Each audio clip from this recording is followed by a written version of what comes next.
Have you ever doubted yourself to the point where you just wanted to give up, convinced you just weren't enough? Well, I've been there too, and I'm sure plenty of other people have as well. But here's the truth: confidence isn't something you're born with, it's something that you build. And on this podcast, we're going to explore how to do exactly that. I'm your host, Isabel Newman, and welcome to the very first episode of Crown Your Confidence, the ultimate it girl tactic.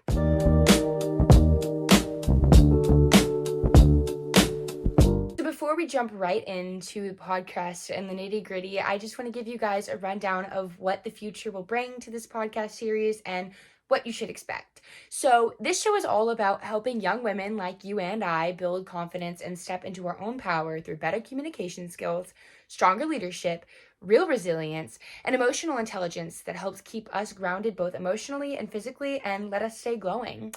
So, my goal is simple. It's to help us build unshakable confidence in who we are and what we bring to the table. So, for our very first episode, I figured it was only fitting to, focus on the biggest game changer, which is building confidence in your own capabilities. No comparison, no competition, just belief in your unique God given abilities. So, if you're ready to stop doubting yourself and step into your own confidence, let's dive right in. If you see me looking down, it's because I'm checking my notes. I want to make sure that I include everything that I've wrote down for you guys. So thanks for your patience. So you're probably wondering, Isabel, how do we trust you, a teenage girl, about building confidence and your facts? That's a good question because I would be wondering the same thing. But I actually have lots of science to back me up. If I were to read off every single study that links confidence to success, we would be here for days. And I don't think you guys want to listen to all that. So I'm going to read you a couple of my staple items. So, a study from the University of Melbourne found that people with higher self confidence tend to earn higher wages and get promoted faster. Think about that. If you believe in yourself and your own studies and your own capabilities, you can get paid more. And who doesn't like that? Another study by the American Psychological Association reports that self-efficacy, which is the belief in your ability to succeed, is one of the top predictors of goal achievement. That means that believing you can do something actually makes you way more likely to be able to do it. Lastly, I love mentioning Dove, the soap brand. It's kind of weird to think, but if you guys have never seen the ads on TVs, they study lots about girls' self-confidence.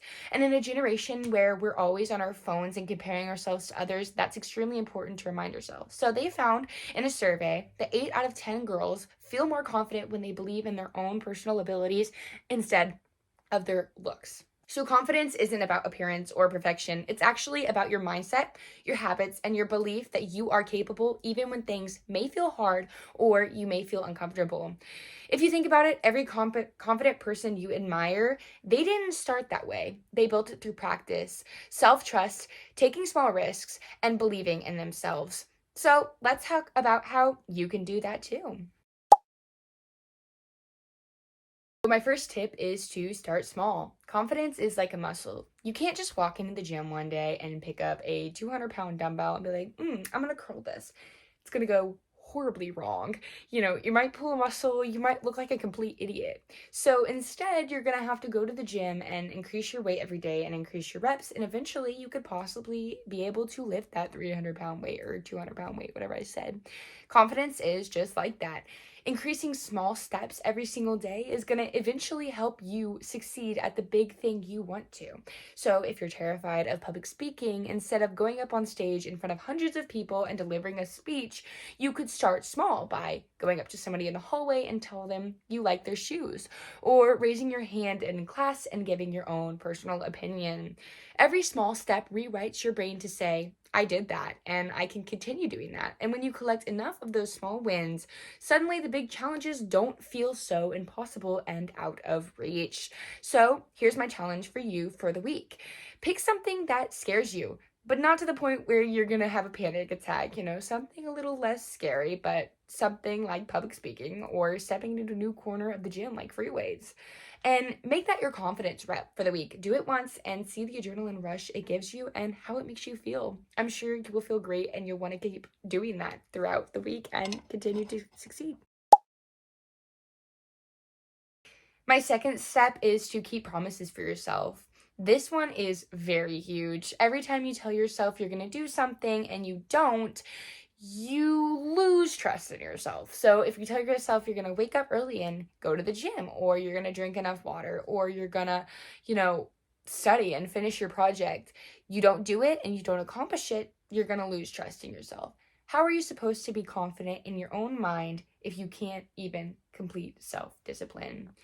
So every time you do follow through, though, I think you'll notice that even on something small, your confidence strengthens. Because confidence isn't about shouting, I'm amazing in the mirror. If you stand in front of the mirror every single day and say, I'm so great, I'm literally perfect, I'm amazing, I'm better than everybody, you're not gonna be able to succeed. It's actually about being able to say, I can count on me and I can count on my own personal discipline to continue to do things that are hard. So if you think about it in a friendship kind of way, and you have this best friend, let's call her Susie, and you tell her this really big secret of who your crush is. You're like, my crush is Jimmy. And Susie goes around and tells everybody that you had the fattest crush on Jimmy. You're going to lose trust and confidence in her, and you probably won't tell her a secret again. Think about it on that level in your brain, instead of, telling yourself you're going to do something and not doing it. Instead of being like Susie, telling a lie, you're not doing your, thing you held yourself up to. You're going to lose trust and confidence in yourself. So the same goes for you. Trust in yourself and keep that confidence in yourself, especially in discipline. So keep your Scott promises. Go for a walk, go to the gym, drink your water, write that paragraph. It all adds up in the long run. Discipline builds confidence every single time. My third tip is focus on progress, not perfection. So this one's really close to my heart because I started my art journey at a really young age. I like to say that I have a creative streak, which is one of my own personal abilities. And, I first started and it was rough, to say the least. Y'all can look up my old Instagram account. Actually, I'm not going to challenge you to do that because it was rough. She was interesting, and I still get crap about it to this day. But I'd spend hours on a piece and compare it to artists online who were in their 40s and who had been doing it for years. It was really hard for me to understand, oh my gosh, why am I not succeeding? This is something I should be doing, because I was comparing myself to others.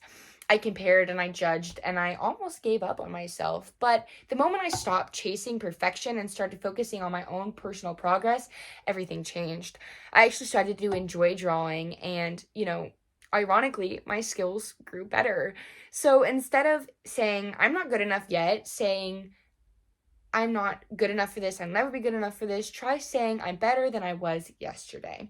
I'm better than I was yesterday. Remind yourself, just like the gym example, going to the gym and lifting 5 more pounds than you did the day before is such a great way to remind yourself, I'm better than I was yesterday. So every expert you admire, they were once a beginner too. And remind yourself every single day, I am better than I was yesterday.